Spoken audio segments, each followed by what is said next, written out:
पिछले क्लास में हम लोग कहाँ तक पढ़ाए थे? लास्ट क्लास में कहाँ तक पढ़ाए थे? क्वेश्चन करवाए थे। देखिए अब सुनिए,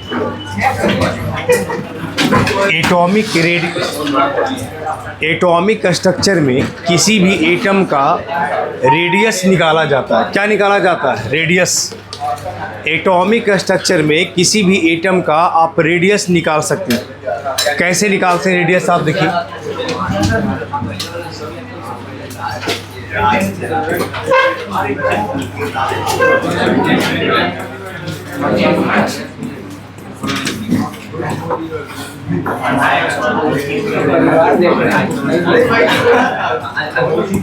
देखिए सुनिए, गप नहीं करनी है। अब क्लास बोर्ड पे देखिए सब लोग, देखिए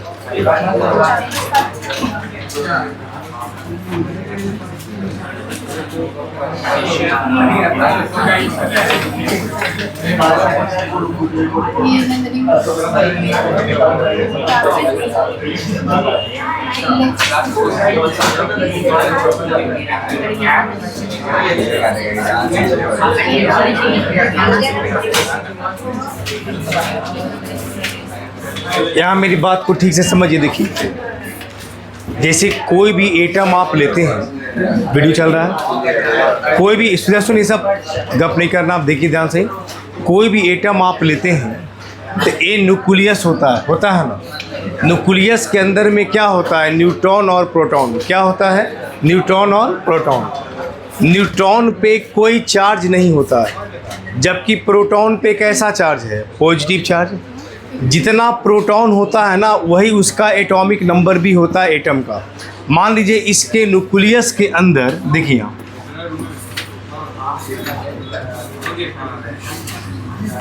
मान लीजिए जेड प्रोटॉन है। न्यूक्लियस के अंदर में प्रोटॉन का संख्या, ध्यान से देखिए, न्यूक्लियस के अंदर प्रोटॉन का संख्या मान लीजिए कि जेड प्रोटॉन है। कितना प्रोटॉन है? जेड। एक प्रोटॉन पे ई चार्ज होता है। कितना चार्ज होता है? ई। तो जेड प्रोटॉन पे टोटल चार्ज कितना होगा? जेड ई। कितना चार्ज होगा? जेड ई। अब ध्यान से देखिए, यहाँ से जो न्यूक्लियस है, यहाँ देखिए, यहाँ से जो न्यूक्लियस है और जो लास्ट ऑर्बिट है जहाँ इलेक्ट्रॉन होता है, देखिए जैसे यहाँ इलेक्ट्रॉन मूव कर रहा है, v मीटर पर सेकेंड से मूव कर रहा है। देखिए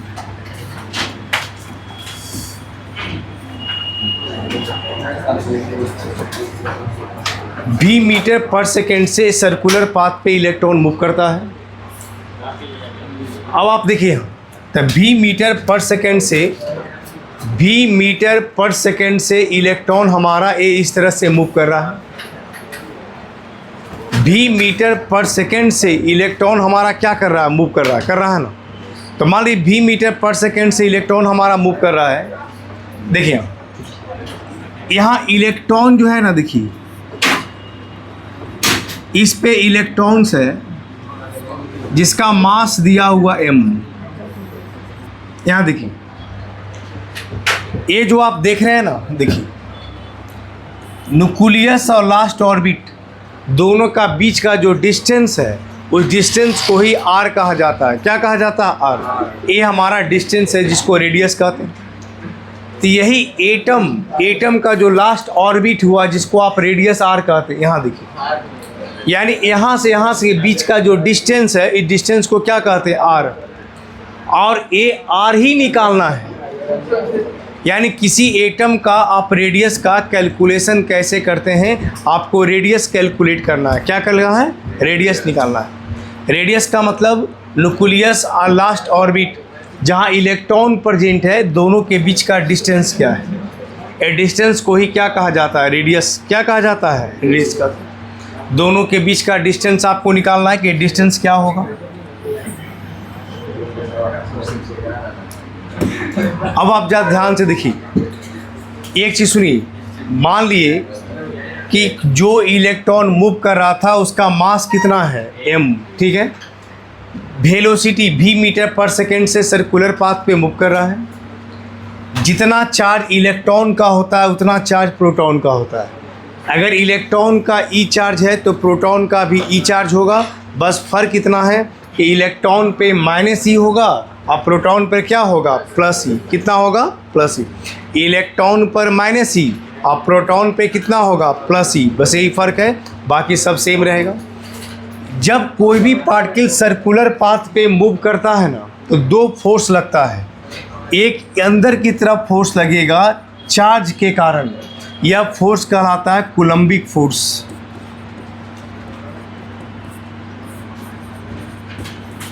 ये क्या कहलाता है, कूलम्बिक फोर्स। और जब कोई पार्टिकल सर्कुलर पाथ पे मूव करता है तो एक हमारा बाहर की तरफ फोर्स भी लगता है।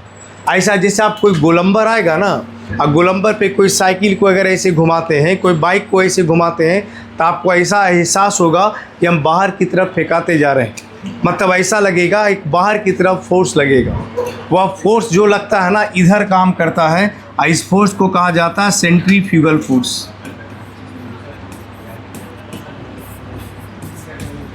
क्या कहा जाता है, सेंट्रीफ्यूगल फोर्स।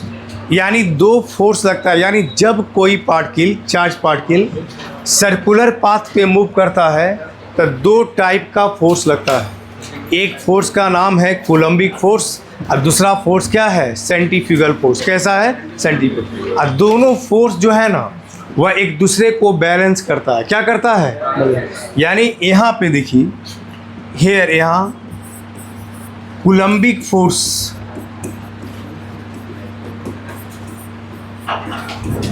बराबर होता है सेंट्रीफ्यूगल फोर्स का।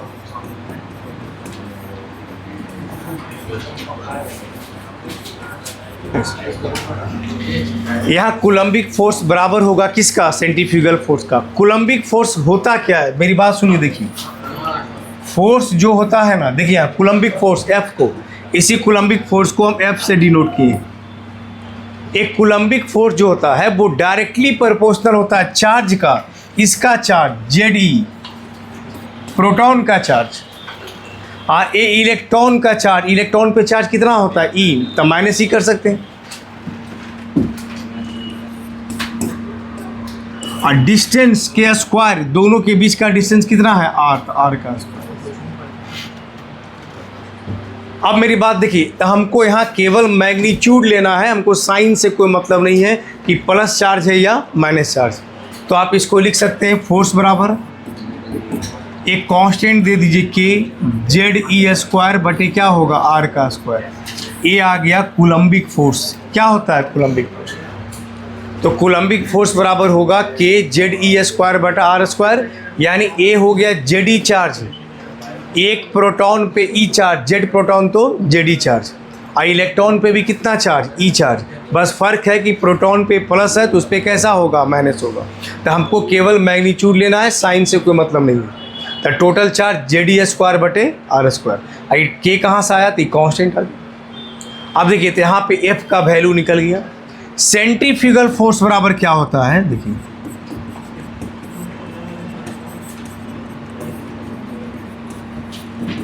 mv स्क्वायर बटे R होता है, ये याद रखिएगा। सेंट्रीफ्यूगल फोर्स बराबर क्या होता है, मास इंटू वेलोसिटी का स्क्वायर बटे R। ये फार्मूला होता है किसका, सेंट्रीफ्यूगल फोर्स का। और जब कोई सर्कुलर पाथ पे इलेक्ट्रॉन मूव करेगा, यह दोनों फोर्स क्या होता है, इक्वल, बराबर होता है। यानी कूलम्बिक फोर्स बराबर जो होगा, एक के जेड एफ किसके बराबर है, के ZE स्क्वायर बटे R स्क्वायर बराबर होगा mv स्क्वायर बटे R। यहाँ से निकल गया, तो के ZE स्क्वायर बटे R स्क्वायर बराबर mv स्क्वायर बाई R। अब आगे देखिए, देखिए यहाँ से ये R से स्क्वायर कट जाएगा, तो R से आज R से स्क्वायर कटेगा तो के ZE square by R, mv square आ गया। तो बोलिए v स्क्वायर बराबर क्या फार्मूला आएगा, के ZE स्क्वायर, v स्क्वायर बराबर R इंटू क्या होगा m। इसको इक्वेशन 1 मान लीजिए। यानी यहाँ से a निकल गया कि v स्क्वायर बराबर फार्मूला आया के ZE स्क्वायर बटा R इंटू m। एक बार पहले बढ़िया से शुरू से देख लीजिए, फिर एक बार फिर शुरू से हम बता देंगे, ठीक है। आगे देखिए, यहाँ देखिए, यहाँ से भी स्क्वायर का फॉर्मूला आया। अब एक चीज सुनिए, अकॉर्डिंग टू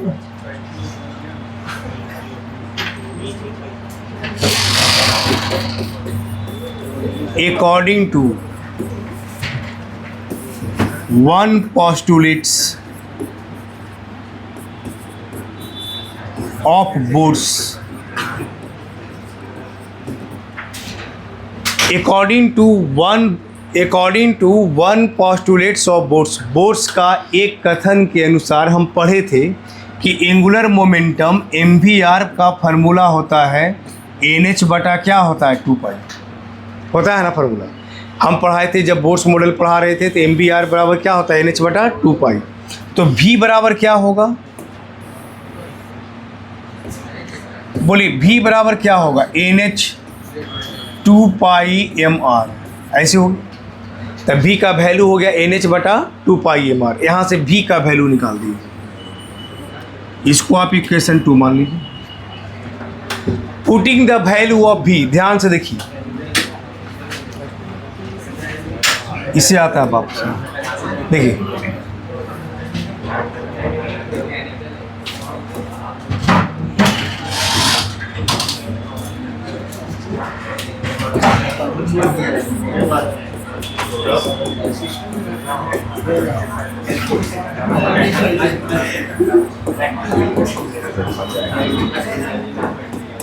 अब सुनिए, फिर क्या करा, putting the value of v in equation 1।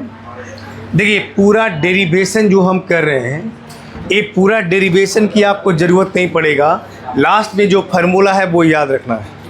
Question आप खाली उसी से बनेगा, लेकिन कैसे फार्मूला आया वो खाली डेरिवेशन एक आध जरूरी है जो बता रहे हैं, ठीक है ना। ध्यान से देखिए, इधर आगे बैठ के हंसिए, ज़्यादा नहीं, समझे कि नहीं। हाँ, ये बोर्ड देखिए, नहीं तो कुछ समझ में भी नहीं आएगा। देखिए ध्यान से, putting the value of v in equation 1। Equation 1 में v का वैल्यू क्या करना है, पुट करना है। देखिए यही ना v स्क्वायर यहाँ पे, तो बोले यहाँ v आपको दिया हुआ है, v स्क्वायर है, तो पूरा का वैल्यू लगा दीजिए, n का nh बटा 2 पाई mr, ये पूरा स्क्वायर हो गया v स्क्वायर की जगह, बराबर क्या हो गया k z e square r into क्या होगा m। अब इसको और आगे सोल्व कीजिए, देखिए n का स्क्वायर h का स्क्वायर 4 पाई स्क्वायर m का स्क्वायर r का स्क्वायर बराबर k z e square r into M हो गया। बोलिए r स्क्वायर से यहाँ r कट जाएगा, स्क्वायर से यहाँ m कट जाएगा, तो क्या बच गया, n का स्क्वायर h का square 4 pi square M R बराबर के जेड ई स्क्वायर, ये फॉर्मूला। तो बोलिए आर बराबर क्या निकल जाएगा, आर इक्वल टू, बोलिए आर को लिखिएगा यहाँ, आर बराबर आएगा एन का स्क्वायर एच का, आर को इधर कर दिए, divided by 4 pi square M, 4 pi square M K Z E square, ये ना आएगा। देखिए यानी यहाँ से एक रेडियस का फार्मूला आ गया, N square H square 4 pi square M K Z E square. यहाँ से किसका फार्मूला आ गया है, रेडियस। आपको यही फार्मूला याद रखना है, और उस पर भी इसका एग्जैक्ट वैल्यू जो भी काट करके आएगा वो याद रखना है। देखिए क्या याद रखना है, ये फार्मूला आया किसका, रेडियस का, आर का फार्मूला आया। देखिए सुनिए, यहाँ एच कांस्टेंट होता है जिसको कहते हैं प्लांक्स कांस्टेंट, 4 तो कांस्टेंट है, संख्या है, pi constant, M mass of electron, electron का मास भी क्या होता है, फिक्स होता है, के कांस्टेंट है, जेड एटॉमिक नंबर होता है तो वो वेरिएबल होगा, हाइड्रोजन होगा तो 1 होगा, ई हमारा चार्ज ऑफ पार्टिकल है तो ये भी कांस्टेंट होता है 1.6 10 के पावर -19 कूलम। तो इसका मतलब अगर हाइड्रोजन के लिए आप लीजिएगा तो रेडियस जो है डायरेक्टली प्रोपोर्शनल क्या होता है, एन स्क्वायर, और इन्वर्सली प्रोपोर्शनल क्या होगा, जेड।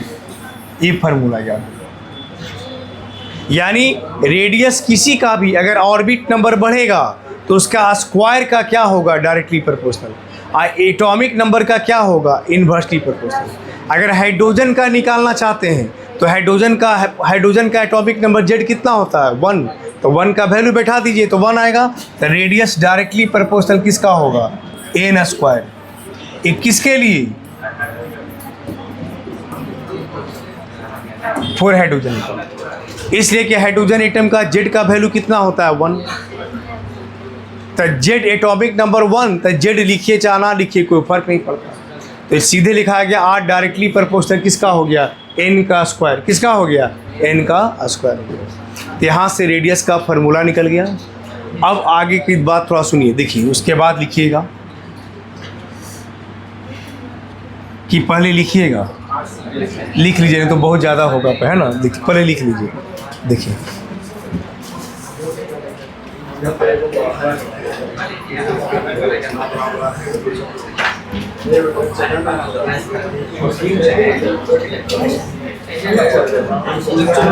अब मेरी बात फिर से एक बार फिर से समझा दें कि लिखेंगे आप। अच्छा चलिए लिखिए।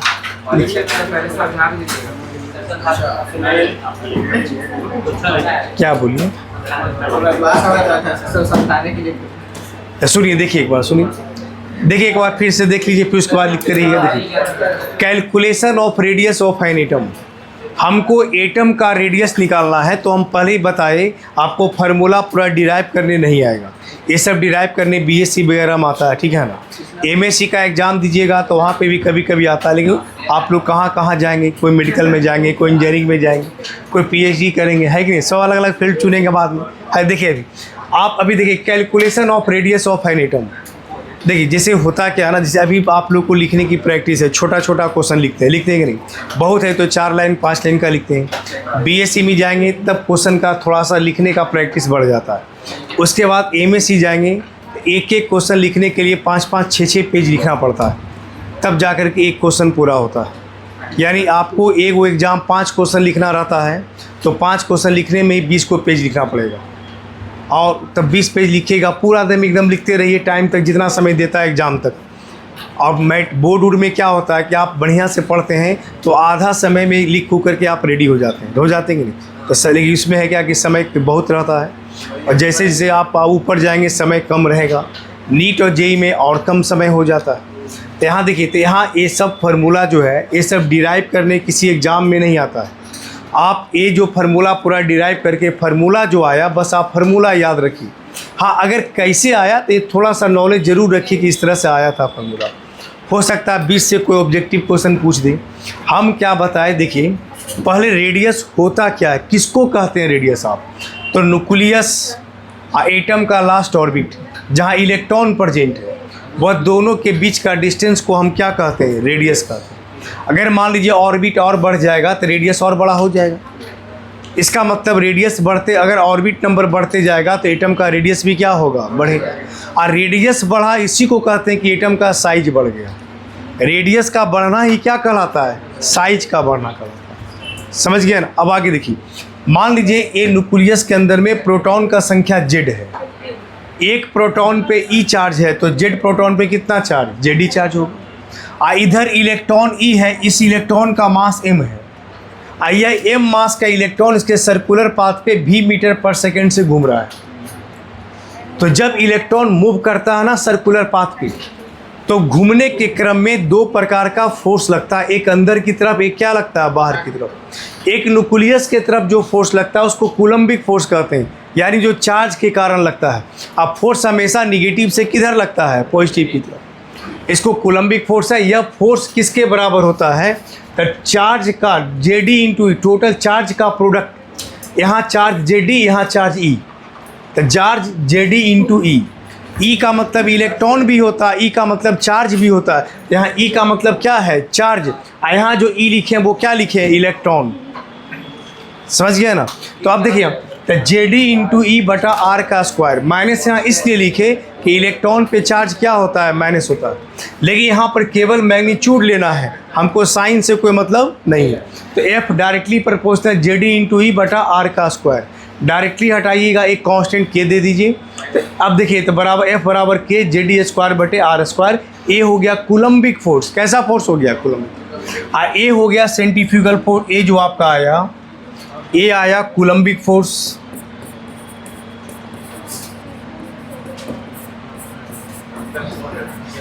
अब आइए एक हमारा है सेंट्रीफ्यूगल फोर्स। फिर कह रहा यार कूलम्बिक फोर्स बराबर है किसका, सेंट्रीफ्यूगल फोर्स का। तो हम लिख सकते हैं के जे डी स्क्वायर बटे आर स्क्वायर बराबर क्या लिख सकते हैं, M B square by are.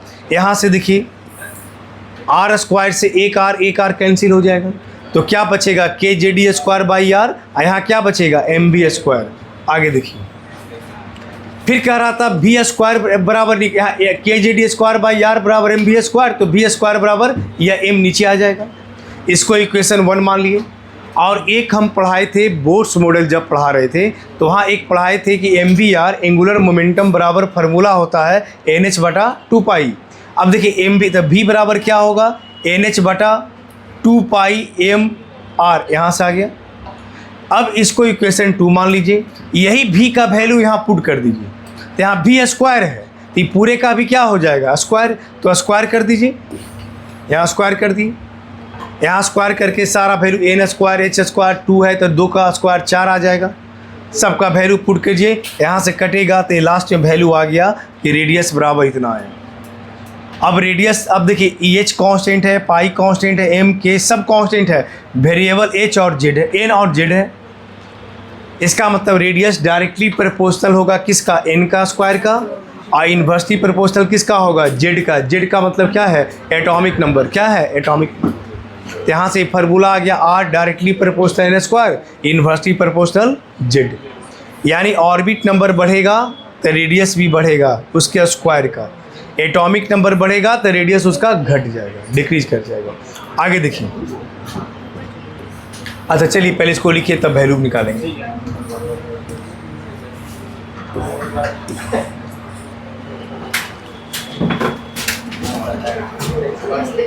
चल लिखिए पहले इसको, आप लिखिए पहले।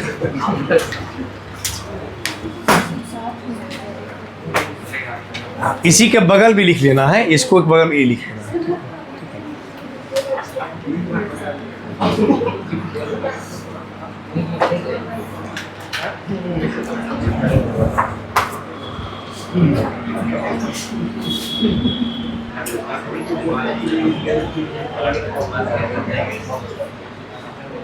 तो रेडियस अगर किसी का निकालने दे तो यही फार्मूला निकाल करके लगाना है। हाइड्रोजन एटम देगा तो आप मीटर सेंटीमीटर नहीं पूछे तो सिंपल एंगस्टन में भी निकाल कर आप आंसर दे सकते हैं, आसान होगा, बनाना आसान हो जाएगा।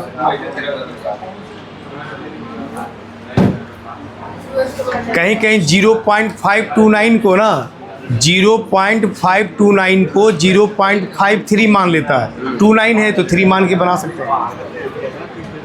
0.5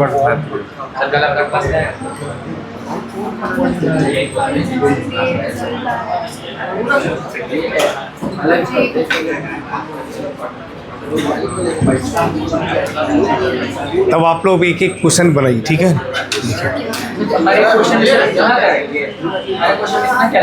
नहीं कैलकुलेशन तो डायरेक्ट ये ना बनाना है, देखिए सिखा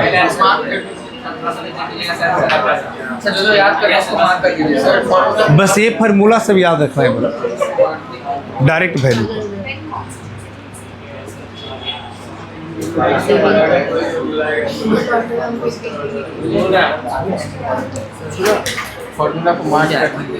बस ये फार्मूला याद रखना है, हाइड्रोजन के लिए जो फार्मूला था ज़्यादा सबसे ज़्यादा इम्पोर्टेंट है रेडियस का, हाइड्रोजन के लिए मुख्य रूप से याद रखना। और ए रेडियस का फार्मूला भी याद रखना है, कोई भी अदर एटम के लिए लगाना है। ये किसी भी एटम या आयन के लिए, ये हो गया सिर्फ हाइड्रोजन के लिए। 10⁻⁻10 मीटर, इतना ही मीटर या इतना सेंटीमीटर को 1 एंगस्ट्रॉम करते हैं।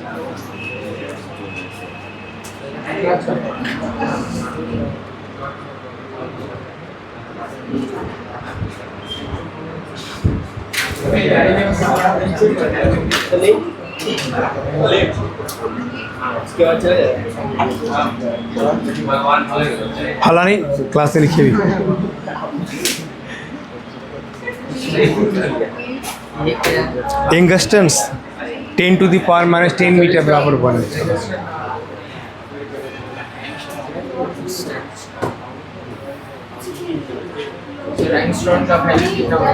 अभी तो बताए 10 to the power minus 10 metre बराबर 1 angstrom, 10 to the power minus 8 centimetre बराबर 1 एंगस्टन।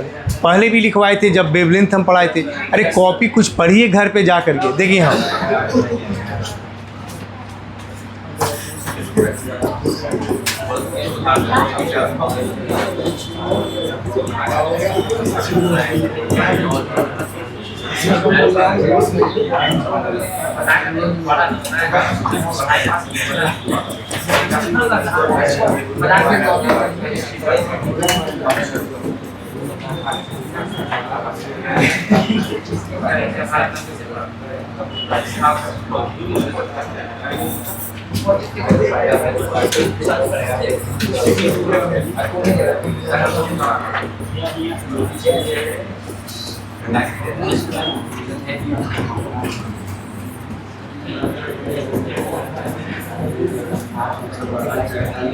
देखिए जैसे क्या पूछा, find the radius of first orbit of hydrogen atom. तो जब हाइड्रोजन एटम का पहला ऑर्बिट का रेडियस पूछा, तो हाइड्रोजन एटम के फर्स्ट ऑर्बिट का जब रेडियस आपसे पूछा, तो ये तो नहीं कह रहा है कि एंगस्ट्रम में बताइए कि मीटर में बताइए कि सेंटीमीटर, तो हम आंसर किसी भी चीज़ में दे सकते हैं। हाँ, अगर मीटर में पूछेगा तब मीटर बताइए, सेंटीमीटर पूछा तो सेंटीमीटर बताइए, कुछ नहीं दिया है तो आप फ्री हैं उसके लिए। तो आप देखिए, तो रेडियस का फार्मूला था हाइड्रोजन के लिए 0.529 into N square angstrom. Z का वैल्यू तो 1 होता है, तो हाइड्रोजन का जेड का वैल्यू 1 लिखिए, चाना लिखिए। तो बोले यहाँ कितना हो जाएगा 0.529, 1 का स्क्वायर इतना एंगस्ट्रम, मतलब 0.529। आंसर आ गया, कितना आ गया 0.529 हो गया। समझ में आ गया ना। अभी अगर मीटर भी निकालना रहता तो रेडियस बराबर ये भी लिखते 0.529 10 to the N square into 10 to the power minus 10 इतना मीटर, अगर मीटर में लिखना है तो। या फिर एंगस्ट्रम में निकालने के बाद मीटर में बदलना है, तो मीटर में बदलने के लिए क्या करते हैं, 10 के पावर माइनस 10 से गुना कर देते हैं। तो एंगस्ट्रम के बाद यही मीटर से बदल दीजिए, तो आप जैसे बनाना है बनाइए। तो आप यहाँ लिख सकते हैं 0.529 1 का square into 10 to the power minus 10 metre. Centimetre पूछता तो 10 के पावर माइनस 8 कर देते। तो यहाँ पे आ जाएगा वैल्यू हमारा 0.529 10 to the power minus 10 metre. ऐसे हो गया आंसर। कहीं कहीं 0.529 को 0.53 लिख दिए तो वो भी सही है। 0.529 को क्या मान के बना सकते हैं, 0.53 मान के बना सकते हैं। चलिए तो इसको बना के दिखाइए, लिखिए इसको। Find the radius of second orbit of hydrogen atom is.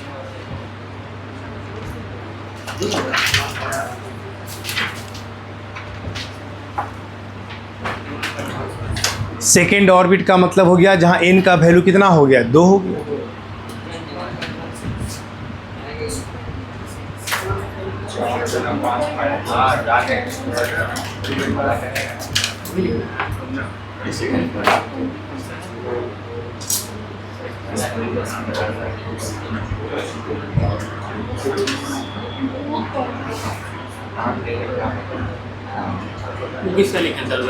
किसका उसी का निकाल दिए, मीटर में ही निकाल दिए एंगस्ट्रम में। अरे एक वो निकाले एंगस्ट्रम में, मीटर भी निकालना तो वैसे बना लीजिए।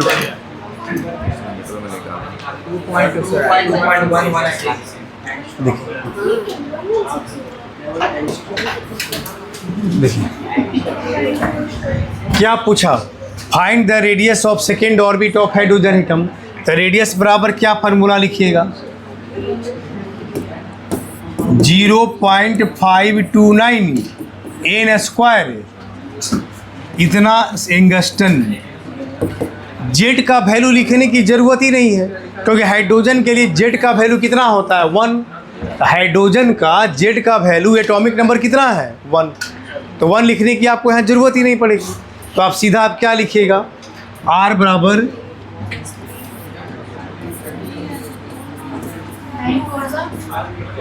इसको सोल्व कर लीजिए, कितना आता है, कितना आता है 2.116 इतना एंगस्ट्रम आ गया, हो गया आंसर। मीटर में लिखना है तो 10 के पावर -10 मीटर कर दीजिए। सेंटीमीटर करना है तो इसमें 10 के पावर -8 से गुना कर दीजिए, तो मीटर में बदल जाएगा, सेंटीमीटर में बदल जाएगा, जो बदलना बदल दीजिए। चलिए ठीक है ना, लिखिए, इसको हटा दें।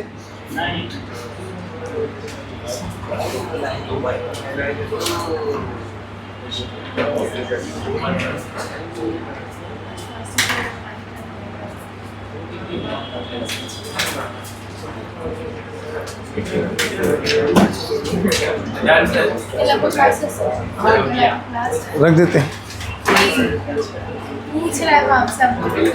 रख देते हैं इधर। क्लास बीच में गैपिंग हुआ था ना, फिर गैपिंग तो गैपिंग नहीं हुआ है। जस्ट बुधवार को हम आए थे वेडनेसडे। सर तो कल क्लास है, आपका क्लास है।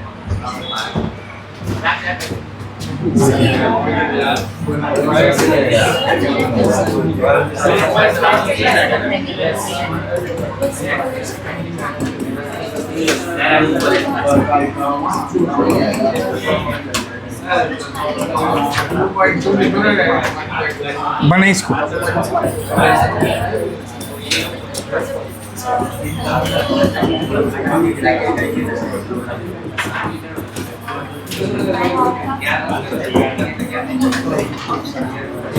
बनाइए इसको, जल्दी बना के दिखाइए।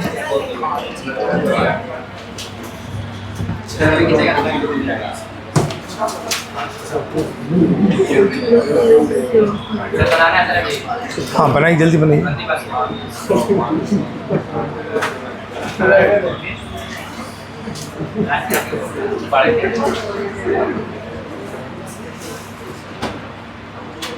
सर क्वेश्चन का पहिया लेटर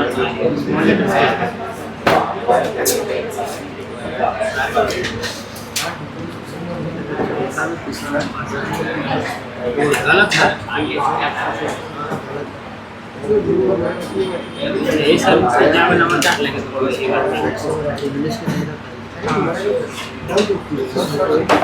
पेन से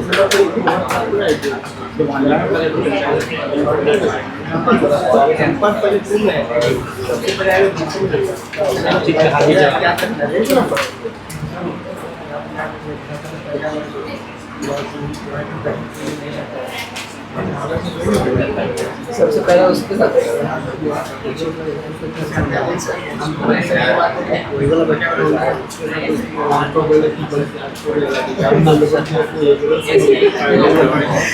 बन गया सबका, दोनों क्वेश्चन बन गया। फॉर्मूला क्या याद है? बनाइए सब, जल्दी बनाइए सब, बनाइए जल्दी।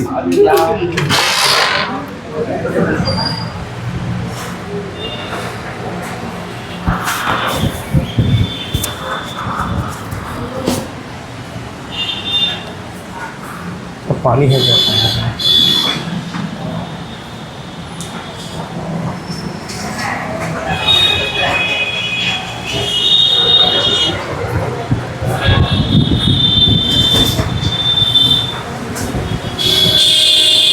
क्या चल रहा है? हाँ बन गया। ठीक, पैसे किसका रखा होगा? मनी प्लांट है, मनी देता मनी प्लांट है, मनी दिया। अब देखिए, आप सुनिए, रेडियस ऑफ क्या पूछा है? Radius of first orbit of helium plus पूछा है। इधर बन गया सबका। अब ध्यान से सुनिए, radius of first orbit of helium plus. अब हीलियम प्लस के लिए एटॉमिक नंबर जेड का वैल्यू 1 या कुछ और, तो बोले इसका जेड का वैल्यू कितना? 2। तो जो आप फार्मूला बनाते थे कि रेडियस बराबर 0.529 n स्क्वायर, वह n स्क्वायर बाई क्या हो जाएगा? जेड। खाली जेड से डिवाइड कर देना है। तो आप इसका रेडियस का क्या फार्मूला लिखिएगा? 0.529 n स्क्वायर बाई जेड, इतना क्या होगा एंगस्ट्रम? हाइड्रोजन रहेगा तो जेड खत्म हो जाएगा, जेड नहीं रहेगा। तो जेड का वैल्यू 1 होता है तो 1 रहे या ना रहे। अगर हाइड्रोजन नहीं है तो जेड भी लगा दीजिए। तो बोले तो यहाँ कितना आ जाएगा 0.529। एन स्क्वायर, एन का वैल्यू कितना 1 फर्स्ट ऑर्बिट है, और जेड का वैल्यू कितना 2, इतना एंगस्टन। जो आएगा आंसर बना लीजिए। यहाँ रेडियस बराबर होगा 0.529। 0.529 एन स्क्वायर 2 का स्क्वायर बटा 2 हो गया, आ जाएगा ना। अब एक क्वेश्चन देते हैं, वो सबका बन जाना चाहिए अब, ठीक है ना। इसको हटा दें, क्या दिक्कत इसमें है? बोलो कुछ। क्या है चीज? हल्ला नहीं करना, सुनिए क्या बोली। तो 1 इलेक्ट्रॉन ना हुआ, एटॉमिक नंबर तो इसका 2 रहेगा ना। इलेक्ट्रॉन से एटॉमिक नंबर बदलता है कभी? कोई भी प्लस माइनस चार्ज रहे, एटॉमिक नंबर हमेशा क्या होता है सेम। इलेक्ट्रॉन का संख्या इसके अंदर 1 हो गया। ये ध्यान रखिएगा, मेरी बात सुनिए। इधर हम जो 1 बता रहे हैं, ये कोई भी एटम जिसमें इलेक्ट्रॉन की संख्या 1 होना चाहिए, लेकिन यहाँ इलेक्ट्रॉन की संख्या, हीलियम का एटॉमिक नंबर 2, तो इलेक्ट्रॉन का संख्या भी 2। एक प्लस है, इसका मतलब 1 इलेक्ट्रॉन चला गया, तो इसके पास बचा कितना 1 इलेक्ट्रॉन। तो 1 इलेक्ट्रॉन बचा, लेकिन एटॉमिक नंबर नहीं बदलता है। एटॉमिक नंबर तो हमेशा प्रोटॉन की संख्या के बराबर होता है, और न्यूक्लियस में अभी भी प्रोटॉन इसका कितना रहेगा 2 ही रहेगा, इससे इसका एटॉमिक नंबर खाली बदलेगा। एक लास्ट क्वेश्चन इसका देखिए, ये देखिए, find the radius of second orbit of lithium 2+ ion. बना के दिखाई सब।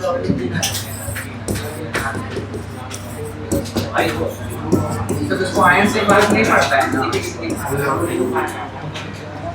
आयन से फर्क यही पड़ा कि इसमें इलेक्ट्रॉन 1 हो गया, लिथियम प्लस देगा ही नहीं, क्योंकि ये फार्मूला केवल उसी के लिए लागू होता है जिसके पास इलेक्ट्रॉन कितना होना चाहिए 1 होना चाहिए।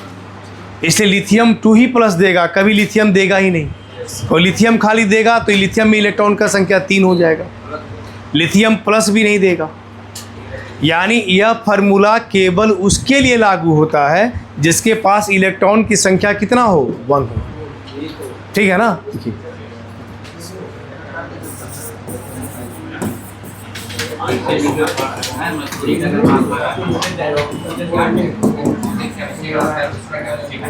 बने इसको।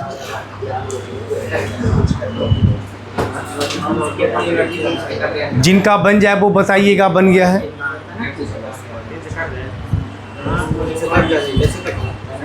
एक रफ कॉपी हमेशा रखिए क्वेश्चन को बनाने के लिए, ताकि ये दिमाग में नहीं रहे कि सर बोर्ड पे लिखेंगे तो सिर्फ उतारेंगे। कुछ आपको अपने से क्लास में वर्क करना होगा, तब आप सीख पाइएगा।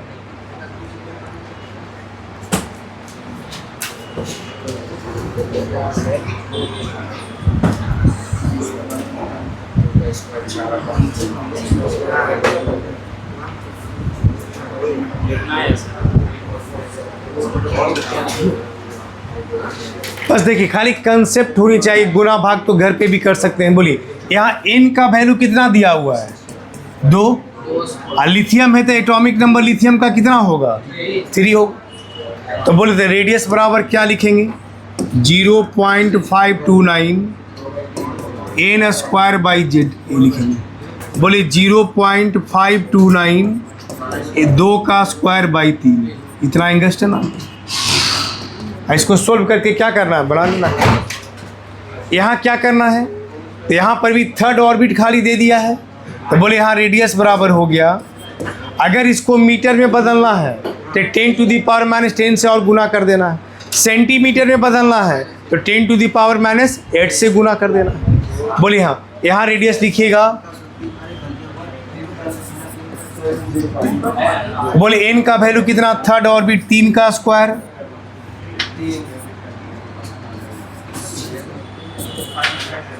हो गया, लिख है ना, देखो आ गया सर।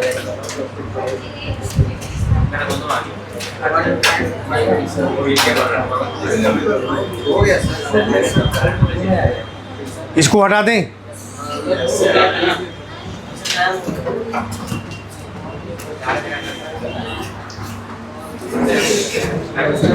एक क्वेश्चन और लिखो।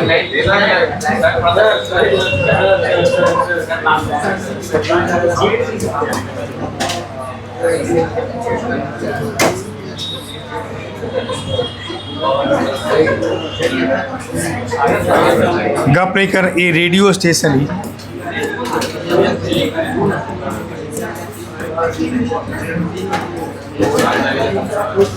इसको वीडियो बंद कर दीजिए, तो भी उसको ऑफ कर दीजिए, फिर समझाएंगे तो बंद। कह रहा a radio station is broadcasting program at 100 megahertz. 100 megahertz मतलब फ्रीक्वेंसी दिया हुआ है। बोले फ्रीक्वेंसी कितना लिखा हुआ है? 100 मेगाहर्ट्ज। तो मेगा का मतलब कितना हुआ? 10⁶ इतना हर्ट्ज जाएगी। हर्ट्ज का मतलब पर सेकंड। तो यहाँ से मेगा हर्ट्ज को पहले हर्ट्ज में बदल दिए हम, क्योंकि पर सेकंड में आंसर लाना था। हर्ट्ज को ही कहा जाता है पर सेकंड। पर सेकंड को ही क्या लिखते हैं? हर्ट्ज। ये फ्रीक्वेंसी, ये यूनिट है किसका? फ्रीक्वेंसी का। फिर कह रहा है क्या? If the distance between the radio station and the receiver, मतलब यहाँ एक रेडियो स्टेशन लगा हुआ है। देखिए सपोज कीजिए कि यहाँ एक रेडियो स्टेशन है, यहाँ से रेडियो स्टेशन है, ठीक है। यहाँ से रेडियो स्टेशन हुआ, यहाँ पर कोई आदमी ऐसे बना हुआ है, ठीक है। तो मान लीजिए कोई एक यहाँ पर कोई एक आदमी ऐसे था, देखिए यहाँ इसका एक रिसीवर यहाँ है। तो मान यहाँ से ये चला, देखिए तो मान लीजिए यहाँ से कोई आदमी था, यहाँ से रेडियो स्टेशन से रिसीवर हुआ, जैसे देखिए यहाँ एक आदमी था, यहाँ से यहाँ चला। तो if the distance between the radio station और रिसीवर, ये दोनों के बीच का जो डिस्टेंस है वो कितना दिया हुआ है? 300 किलोमीटर। मतलब 300 किलोमीटर को मीटर में बदलेंगे तो कितना से गुना करेंगे? 10⁻³ इतना मीटर हो गया। तो कह रहा था कि इतना से इतना पहुँचने में 300 के how long the signal would take the reach the set from the radio station. यहाँ से यहाँ सिग्नल पहुँचने में, जैसे वेव चलेगा तो वेव चलेगा, तो यहाँ से यहाँ आने में उस वेव को कितना समय लगेगा, ये पूछा है। और कोई भी वेव चलता है, रेडियो स्टेशन हो, ये सब जितना भी वेव चलेगा वहाँ से वेव निकलेगा, वो सब इलेक्ट्रोमैग्नेटिक रेडिएशंस होगा। और सबका वेलोसिटी किसके बराबर? लाइट के वेलोसिटी के बराबर। तब पूछा है कि यहाँ से यहाँ आने में कितना समय लगेगा, कितना सेकंड लगेगा, ये पूछा है। तो कुछ है इसमें तो कुछ है ही नहीं। बोले इतना मीटर चलना है उसको है।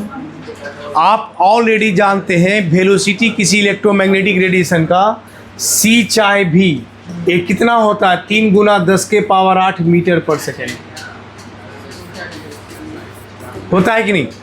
यानी यानी इतना डिस्टेंस तय करेगा कितना सेकंड में? 1 सेकंड। तो खाली क्वेश्चन को बड़ा कर दिया गया, बाकी कुछ है ही नहीं क्वेश्चन में। तो आप इसका मतलब हुआ कि इतना डिस्टेंस जब चलेगा वो, इतना डिस्टेंस तय करने में कितना समय लगेगा उसको? 1 सेकंड।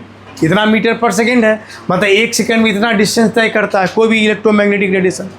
और रिसीवर और रेडियो स्टेशन, ये दोनों के बीच का कितना डिस्टेंस है? 300 × 10⁻³ यानी ये भी लिख सकते हैं 3 × 10⁵ मीटर। ये भी तो यहाँ से निकाल दीजिए। 3 × 10⁵ मीटर को डिस्टेंस तय करने में कितना समय लगेगा? 1 × 3 × 10⁵ ये हो गया 3 × 10⁸ कितना आ जाएगा? 1/10 कितना आ जाएगा? 3, मतलब 1/1000 0.001 सेकेंड आ जाएगा, या 10⁻³ सेकेंड आ जाएगा। ये आंसर आ गया। तो खाली क्वेश्चन को इतना बड़ा कर दिया। क्वेश्चन में कुछ था? कुछ नहीं, बस पूछा था इतना डिस्टेंस के लिए 1 सेकेंड समय लगता है, तो इतना डिस्टेंस तय करने में कितना समय लगेगा, समय निकाल देना। लिखिए इसको।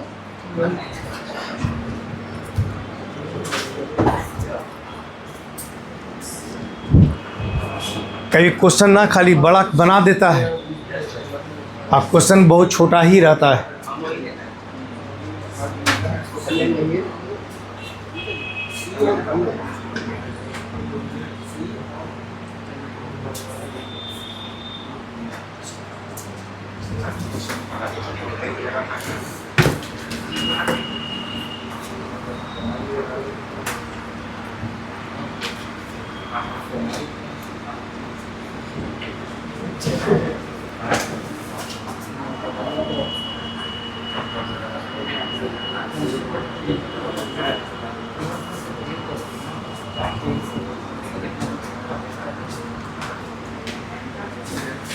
क्वेश्चन तो लिख लिए होंगे,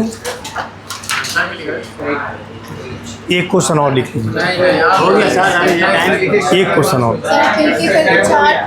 कहाँ दे दी चार? पहले अपने से पढ़िए, कह क्या रहा है और क्या निकालना है, क्या बनाना है।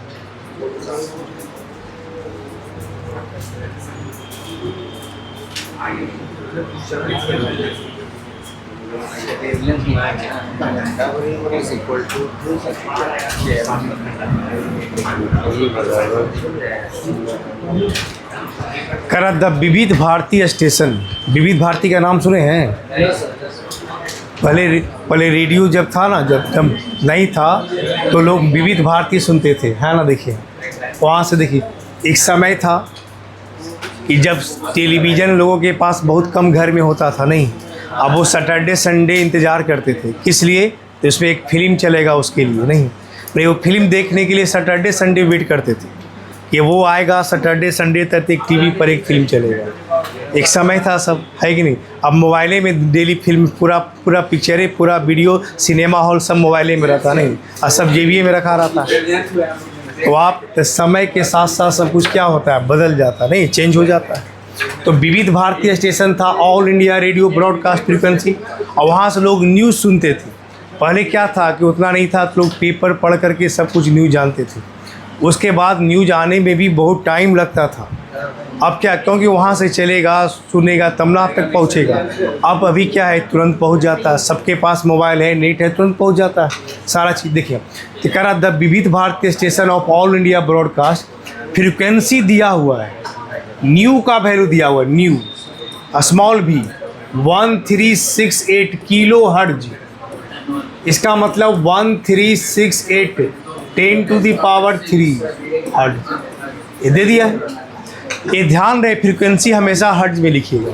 अब आपसे क्या पूछा है, कैलकुलेट दी वेवलेंथ पूछा है, लैम्डा पूछा है, वेवलेंथ पूछा है। तो आप फार्मूला पढ़े हैं कि नहीं? न्यू बराबर क्या होता है बोलिए? सी बाई लैम्डा। तो न्यू बराबर पढ़ते हैं सी बाई लैम्डा, तो न्यू तो दे ही दिया है 1368 10⁻³ और सी हो गया वेलोसिटी ऑफ लाइट 3 × 10⁸। यहाँ से लैम्डा निकाल लीजिए, नहीं निकल जाएगा। और लैम्डा निकलेगा वो किस चीज़ में? बोलिए, लैम्डा निकलेगा किस चीज़ में? बोलिए, सेंटीमीटर में या एंगस्टन में? किस में निकलेगा जी? किस में निकलेगा? हर्ट्ज में निकलेगा। लैम्डा हर्ट्ज में निकलता है। बोलिए, किस में निकलेगा, सेंटीमीटर या एंगस्टन में? किस में निकलेगा? मीटर में। अरे मीटर में ना निकलेगा। जब यहाँ ए लिखते हैं मीटर पर सेकेंड, तो ई भी मीटर में आएगा कि नहीं आएगा? यहाँ आया 1368 10⁻³। यहाँ ए जो हो गया पर सेकेंड, तो ए सेकेंड, ये पर सेकेंड, ये सेकेंड कट जाएगा, कैंसिल हो जाएगा, तो बाकी बचेगा लैम्डा जो आएगा, सोल्व कर लीजिएगा। तो लैम्डा इजकल टू 3 × 10⁸ और 1368 10⁻³। ये किस चीज़ में आएगा? मीटर में आ जाएगा। ये लैम्डा न्यू नीचे चला गया। ये फार्मूला था न्यू बराबर सी बाई लैम्डा, न्यू का वैल्यू दे ही दिया है। सी का वैल्यू जानबे करते हैं, लैम्डा वेवलेंथ निकाल लीजिए। ठीक है ना।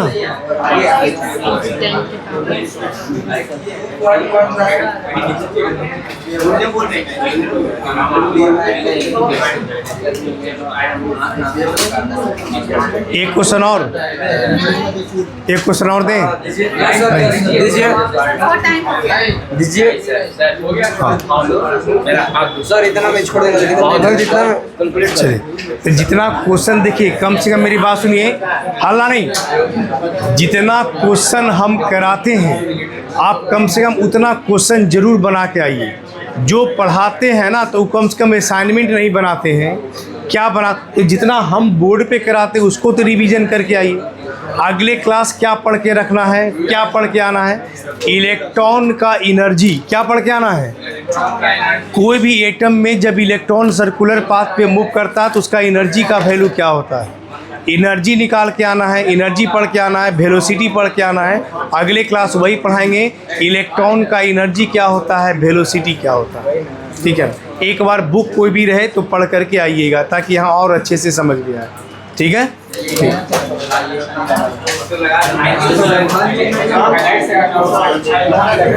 उसको बंद